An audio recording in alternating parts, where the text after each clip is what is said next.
ka-warriors, another video, another vlog for today, another blessing. Every day is a blessing. So yan, ako ay magluluto ng tortang talong. So kakaibang tortang talong. Kasi 'di ba pag magluluto tayo ng tortang talong may yung tangkay niya hindi tinatanggal. So ako tinanggal ko. Literal na torta talaga. Pinagkaiba lang, nilagyan ko siya ng talong. So, ayan guys, pagpasensyahan nyo na hindi nakuha yung aking ulo. Kaya mapapansin nyo, hindi nakasa yung ulo. Kasi ako lang yung nag-video niyan. So, hindi ko napansin na putol. So, sayang naman yung video ko, kaya tinuloy ko pa rin yung pag-video. Kahit di ko alam. So, ayan, hinangaw ko na nga, luto na yung talong. Yan, kahit mainit pa, ay aking babalatan yan. Tapos, ayan, nilagay ko na yung kawali. Yan, babalatan ko yung talong para ihalo ko yung ano tawag dito, yung itlog. Pero lalagyan ko siya ng kamatis guys para masarap. Para may dagdag lasa, 'di ba? Masarap na. Gusto kasi yung maraming kamatis, guys. Yan, habang nagbabalat tayo. May ikwento ko sa inyo, guys. So, ayan guys, naalala ko yung mga ginagawa namin sa probinsya noon. Kasi ako po ay laking probinsya din po. Lumaki po ako sa probinsya. So, yung hirap po sa probinsya, naranasan ko rin po. Naranasan ko rin po yung wala kaming ilaw, wala kaming kuryente kasi yung bahay namin is nasa gitna ng palayan. Yan, habang yung mama ko nagtatrabaho sa Maynila. Yan, iniwan po kasi kami sa lola ko. Yan. Yung pinag-iwanan po sa amin ni mama ay kapatid ng kanyang nanay. Yung lolo ko. So, yung lola ko, hindi ko siya ano lang siya. Asawa siya ng kapatid ng nanay ni mama. So, yun. Doon kami iniwan ni mama ng kapatid ko. So, yung unang iniwan ni mama doon is yung kapatid kong babae, yung sumunod sa akin. Tapos, kinuha ko ni mama. Tapos, pinagsama kami doon. Kaya, doon na kami nag-aral. So, doon ako lumaki. Marami akong pinagdaanan hirap sa probinsya. Kaya, siguro, hindi ako ganun basta-basta sumusuko sa mga nangyayari sa akin ngayon. Mabigat siya guys, mga kawarrior, pero kailangan natin kayanin. Kasi 'di ba, hindi naman ibibigay sa atin ni Lord yung isang suliranin o problema kung alam niyang mahina tayo. Alam niya na hindi mo kaya. So, ayan, kahit mahirap na ganun yung nangyari sa akin, is tinanggap ko. Diba? Kasi kailangan din nating magising. Diba? Kasi lahat naman ng dumadaan sa buhay natin, yung mga pinagdaanan natin, yung mga nararanasan natin, is si Lord ang nakakaalam lahat. So, pasensya na kayo guys, maingay. Hindi ko alam kung saan ako pupunta para makapag-voice over ako ng maayos. Maingay po kasi dito sa amin kasi daanan ko talaga. Kaya may tricycle, may mga aso, may mga bata nagtatakbuhan sa labas. So, okay lang yun. Busis ko na lang yung pakinggan nyo. So, ayan. Sa probinsya noon, pag ganitong oras, maaga kami nagigising, hindi kami gumigising ng tanghali. So, dito lang sa Maynila, nasa Maynila na kami naranasan namin ng kapatid kong gumising ng tanghali. Kasi sa probinsya ka talaga, di ba? Sa mga lumaki ng lola at lolo dyan, talagang on time ka. On time ka yung gumising. Gumigising kami sa umaga para mag-asikaso ng almusal namin, magdilig ng mga halaman, mga gulay, kasi ang lola namin ay masipag magtanim ng gulay. So, may mga gulay kami.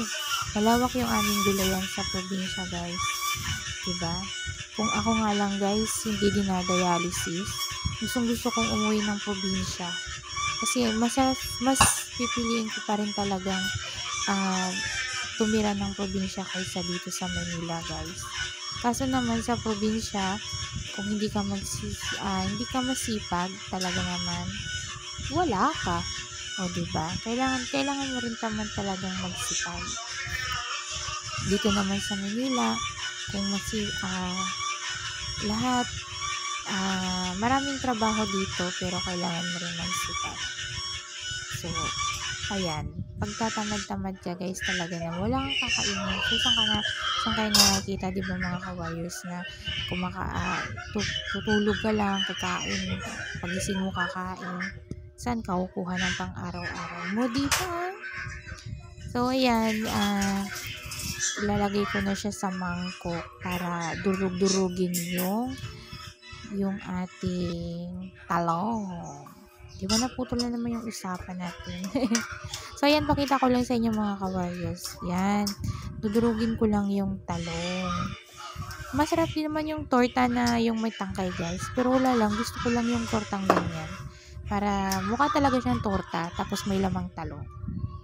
Dudurugin mo lang siya. Tinanggal ko yung dyan, mga matigas. Meron kasing matigas dyan na talong. Hindi siya luto naman siya. Ewan ko bakit may natira. Siguro may di ba pag tayo minsan mag-ihaw ng talong o maglalaga, meron talagang part niya na matigas. Ayan, so hinahalo ko lang yung itlog dyan. Kasi tapos ko na siyang balatan. Yan, halu-haluin lang po natin. Yan. Yan. Okay. So, mga kawarriors, ako nga po pala ay Ilongga. Ayan. Sa mga susunod ko ng video, maririnig nyo kami mag-iilongga. Minsan kasi nag-ilongga, lalo pag nandito yung mama ko. Pag kami lang tatlo ng kapatid ko, kasi kami yung nakakaintindi ng mag-ilonggo. Nag-iilonggo po kami. Yan, nakakaintindi din po ako ng Bisaya, pero konti lang. So, yan, mga kawarriors, lagyan natin ng asin. Yan. Lalagyan din po natin ng paminta. Tapos, halo lang natin na parang naghahalo lang din tayo ng parang itlog. So, ganyan lang din ako maghalo-halo. Yan. Tapos, mainit na yung kawali, guys. Lalagyan ko siya ng mantika. Konting mantika lang yung nilalagay ko, yung tama lang. So, ayan. Inano ko siya para magkalat. Kasi pag ganyan yung, nasa gilid lang yung mantika niya, diba? Kahit na marami ka nang nilalagay. So, check ko kung mainit na. Kung pwede na ba. Diba? Nilagyan ko ng isang kamatis. Tapos, ayun, tumunog na. So, pwede na. So, yan, ilalagay ko yung, bali 2 kamatis. Tapos, ang 5 talong na maliliit, tapos 2 itlog yung nilagay ko. So, ayan, may dumala namang tricycle. Ang ingay. Pagpasensyahan nyo na po, mga kawarriors. So, ayan, masarap siya kapag yung liligkisin nyo siya, dudurugin mo. Ayan, dinurug-durug ko na yung kamatis. Yan, ako siya ilalagay yung talong at ang itlog. Tapos halu-haluin nyo lang, guys. Simpleng ulam lang po. Dahil wala pa po, medyo kapos-kapos po kami. Lagi naman po kaming kinakapos. Pero sa awa ng Diyos, yan, may ulam kami. Simpleng ulam na yan, guys. Laman din po yan ng ating tiyan. So, yan, ilalagay ko na yung itlog with talong. Tapos, halu-haluin na to. Diba mukhang masarap na siya? Masarap kayo na kasi maraming kamatis. Yan. Ayan na po yung almusal namin, guys. Ayan na yung almusal namin. Ako, si Daddy, kapatid ko. Kasi si Mama, lingguhan naman pong umuwi. Kaya ako, guys, wala namang nagturo sa akin magluto. Natuto ako, guys. Pinapanood ko lang yan. Yung lola ko pag nagluluto, si Mama pag nagluluto, Yan. Mabilis kasi akong matuto. Kaya medyo marami akong alam sa pagluluto. Tsaka lalo na ngayon guys, panuorin mo lang sa YouTube, may malalaman ka na kung gusto mo talagang matuto, di ba? Pero kung ayaw mo, edi wala kang malalaman. Kasi ang pangit naman yun na babae ka, hindi ka marunong magluto, hindi ka marunong maglinis ng bahay. So guys, yun yung sabi ko nga mas maswerte yung mas lumaki ka sa probinsya kaysa lumaki ka sa Maynila. Iba po talaga pag laking Maynila, tsaka iba yung laking probinsya. Yung mga laking probinsya talagang maraming alam yan. Bibihira lang yung wala masyadong alam na hindi marunong magluto. Siguro talagang mayaman yan sila. Pero kung galing ka sa normal na pamilya lang, yan, marami kang matutunan. Sa probinsya, gulay-gulay lang, no? Lalo na yung naalala ko sa lola ko. Pupunta lang, kung bibibit-bit lang kami ng basket, ng gunting or kutsilyo. Yan, luto na pala guys. Yan, so, kakain na. Tadan! Kung bibit-bit ka lang ng tapos pagdating mo sa bakuran mo, kukuha ka ng mga talbos-talbos, di ba? Hindi mo kailangan gumastos para magkaroon ng ulam sa probinsya. Alam yan ng mga probinsyana at probinsyano. So, ayan. Kakain na po tayo. Kakain na tayo. Guys, gutom na talaga ako niyan. Kung mapapansin nyo, subo na ako. Gutumin, yung kailangan maya-maya may kinakain. Kasi hindi ako makakain ng maramihan. Ang bilis ko mabusog. So, pakunti-kunti lang yung kain ko. Kaya, maya-maya din yung kain ko. Kaya, mga ka-warriors, kain po tayo. Tingnan mo naman yung subo ko. Diba? Hindi halatang gutom ako, no? So, yan. Kain po tayo. So, ayan, mga ka-warriors. Tapusin nyo po yung vlog, yung video ko guys, para matapos na po ako. Hindi pa po kasi tayo monetize. So, ayan, pero sipag-sipag lang kasi lahat naman ng pinaghihirapan natin is may mapupuntahan naman yan in God's will, diba?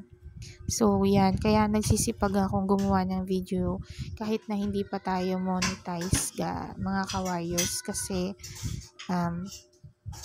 sabi ko nga, in God's will, mapapansin din yan, mapapanood din tayo, may manonood din. So, hindi naman ako nagmamadali, pero syempre guys, tulad ko na may nagdadialysis, may mga pangangailangan ako, at hindi naman ako makakatrabaho tulad ng ibang normal dyan. Sa totoo lang guys, namimiss ko rin ang magtrabaho. Kasi hindi ako sanay na nasa bahay lang. Kaya nung unang nangyari sa akin, sobra yung depression ko guys. Kasi nawalan ako ng trabaho. Tapos meron akong sakit. So naisip ko saan nakukuha, kasi hindi ako sanay na sumasandal sa magulang ko guys. Nasanay ako na kumikilos